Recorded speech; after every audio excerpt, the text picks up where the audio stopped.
കഴിഞ്ഞ ദിവസം ഷാൻ റഹ്മാൻ ഒരു വീഡിയോ ഇട്ടിട്ടുണ്ടായിരുന്നു. ആ വീഡിയോയിലുണ്ടെങ്കിൽ ഭയങ്കരമായിട്ട് താനൊരു തെറ്റും ചെയ്തിട്ടില്ല, നിജു രാജാണ് തന്നെ പറ്റിച്ചതെന്നൊക്കെ പറഞ്ഞ് കുറേയധികം കാര്യങ്ങളൊക്കെ പറഞ്ഞുകൊണ്ട് ഒരു വീഡിയോ ഇട്ടിട്ടുണ്ടായിരുന്നു. അത് മൊത്തം മാധ്യമങ്ങളും എല്ലാവരും എടുത്തു വെച്ച് ആ റിയാക്റ്റ് അതുപോലെ തന്നെ അതിനെപ്പറ്റിയൊക്കെ ചർച്ച ചെയ്യുന്നുണ്ടായിരുന്നു ആൾക്കാരൊക്കെ സോഷ്യൽ മീഡിയയിൽ. അതിനകത്ത് പറഞ്ഞൊരു കാര്യം, ഞാനൊന്നും ആരെയും പറ്റിച്ചിട്ടോ ഒന്നും തന്നെ ചെയ്തിട്ടില്ല, അവൻ കള്ളക്കണക്കുമായിട്ട് വന്നതാണ്, ആദ്യമേ ഇത്രയും ലക്ഷം രൂപ വേണമെന്ന് പറഞ്ഞ് അത് കഴിഞ്ഞിട്ട് പിന്നെ കൂടി, പിന്നെ അതിന് ശേഷം പിന്നെയും കൂടി, ഞങ്ങൾ ആരെയും ഞാനും എൻ്റെ വൈഫും ആരെയും പറ്റിച്ചിട്ടോ ഒന്നുമില്ല, എൻ്റെ വൈഫ് ഭയങ്കരമായിട്ട് ഈ ഒരു കാര്യം കൊണ്ട് തകർന്നു പോയെന്ന് പറഞ്ഞ് ഒരു വീഡിയോ, ആ ഒരു ഫുൾ വീഡിയോയിൽ ഓരോ കാര്യങ്ങൾ പറഞ്ഞിട്ടുണ്ടായിരുന്നു. എല്ലാം എന്താ പറയുക, അവനാണ് ഇതെല്ലാം ചെയ്തത്, അവൻ ഞങ്ങളെല്ലാവരും എന്താ പറയുക ഏറ്റെടുത്ത രീതിയല്ല, ഞങ്ങളെല്ലാവരും പറഞ്ഞ രീതിയിൽ തന്നെയാണ് എല്ലാം ചെയ്തത്, അല്ലാതെ ഞങ്ങളവനെ പറ്റിച്ച ഒന്നും തന്നെ ഇല്ല, അവൻ ഞങ്ങളെ പറ്റിക്കാൻ ശ്രമിച്ചതാണ്. എൻ്റെ വൈഫുണ്ടെങ്കിൽ ഇതിനെല്ലാം ഒഴിവാക്കി കുറച്ച് 5 ലക്ഷം രൂപ കൊടുക്കാമെന്ന് പറഞ്ഞതാണ്. എന്നിട്ട് പോലും അവൻ പിന്നെയും കള്ളക്കണക്കുമായിട്ടൊക്കെ വന്നിട്ട് എൻ്റെ വൈഫിൻ്റെ അടുത്ത് ഭയങ്കരമായിട്ട് ഭീഷണിപ്പെടുത്തുന്ന രീതി, അതായത് ഞാനിപ്പം മരിക്കുമെന്നൊക്കെ പറഞ്ഞ് ഭീഷണിപ്പെടുത്തുന്ന രീതിയൊക്കെയായി. അങ്ങനെ ഉള്ള സമയത്താണ് ഞാൻ ആദ്യം ചെയ്ത ഒരു വീഡിയോ പോലെ പുള്ളിക്കാരനെ ഒരു വോയിസ് ക്ലിപ്പൊക്കെ ഇട്ടിട്ടുണ്ട്. ഇനി എൻ്റെ ഭാര്യയെ വിളിച്ച് ബുദ്ധിമുട്ടിച്ചാൽ എന്നൊക്കെ പറഞ്ഞ് ക്ലിപ്പ് ഇട്ടിട്ടുണ്ടായിരുന്നു എന്ന് പറഞ്ഞ് പുള്ളിക്കാരൻ ഇന്നലെ വന്ന വീഡിയോയിൽ ഭയങ്കരമായിട്ട് പറയുന്നുണ്ടായിരുന്നു.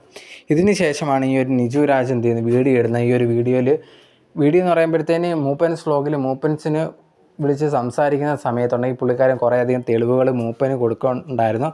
ആ ഒരു തെളിവും കാര്യങ്ങളും എന്തെങ്കിലും മൂപ്പനുണ്ടെങ്കിൽ തൻ്റെ വീഡിയോയിൽ ആഡ് ചെയ്തിട്ടുണ്ടായിരുന്നു. അതിൻ്റെ ഫുള്ള് കാണണമെങ്കിൽ നിങ്ങൾക്ക് മൂപ്പൻസ് വ്ലോഗിൽ പോയി കാണാവുന്നതാണ്.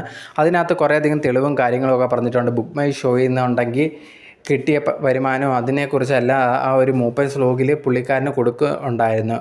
സോ ഇതിനകത്ത് തന്നെ മനസ്സിലാക്കുക ആ ഒരു ഷോ ഭയങ്കര ഹിറ്റായിരുന്നു. പക്ഷേ ഷാൻ റഹ്മാൻ ഇന്നലെ ഇട്ട വീഡിയോയിൽ പറയുന്നുണ്ട് ആ ഷോ ഭയങ്കര ഫ്ലോപ്പായിരുന്നു. പക്ഷേ ആൾക്കാരെല്ലാം വന്നിരുന്നെങ്കിലും ഭയങ്കരമായിട്ടുള്ള ഫ്ലോപ്പായിരുന്നെന്നാണ് പറഞ്ഞത്. അപ്പോൾ അത് തന്നെ ഭയങ്കര തെറ്റാണെന്നാണ് നിജു രാജൻ പറഞ്ഞിട്ടുണ്ട്. അതിൻ്റെ തെളിവും കാര്യങ്ങളും മൂപ്പൻസിന് കൊടുക്കുകയും ചെയ്തിട്ടുണ്ടായിരുന്നു.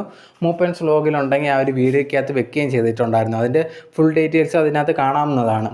എനിക്കെന്തായാലും പറയാനുള്ള, യഥാർത്ഥത്തിൽ ഇപ്പോൾ കേസ് നടന്നുകൊണ്ടിരിക്കും, നമുക്ക് ഫുള്ളായിട്ട് പറയാൻ പറ്റില്ല ഇത് ഫുള്ളായിട്ട് ശരിയെന്നുള്ളൊരു കാര്യം. കാരണം എന്ന് പറഞ്ഞാൽ കേസ് തെളിഞ്ഞ് അതിൻ്റെ കാര്യങ്ങളൊക്കെ വന്നാൽ മാത്രമേ പറയാൻ പറ്റൂ. രണ്ടുപേരുടെ ഭാഗങ്ങൾ പറയുന്നുണ്ട്. നമുക്കത് ഫുള്ളായിട്ട് കറക്റ്റായിട്ട് ഇയാളാണ് തെറ്റ് ചെയ്തതെന്ന് ഒരിക്കലും പറയാൻ പറ്റില്ല. അത് തെളിഞ്ഞാൽ മാത്രമേ പറ്റത്തുള്ളൂ. അതുവരെ എന്തായാലും നമുക്ക് വെയിറ്റ് ചെയ്യാതിരിക്കാൻ വേണ്ടി മാത്രമേ പറ്റത്തുള്ളൂ, ആരാണ് തെറ്റ് ചെയ്തതെന്നുള്ളൊരു കാര്യം. അതിനുശേഷം നമുക്ക് ഫുള്ളായിട്ട് ഒരാളെ അടിച്ച് ആക്ഷേപിക്കാൻ പറ്റത്തുള്ളൂ. എന്തായാലും ആ ഒരു കേസ് തെളിയട്ടെ, അതിനുശേഷം നമുക്ക് സംസാരിക്കാം.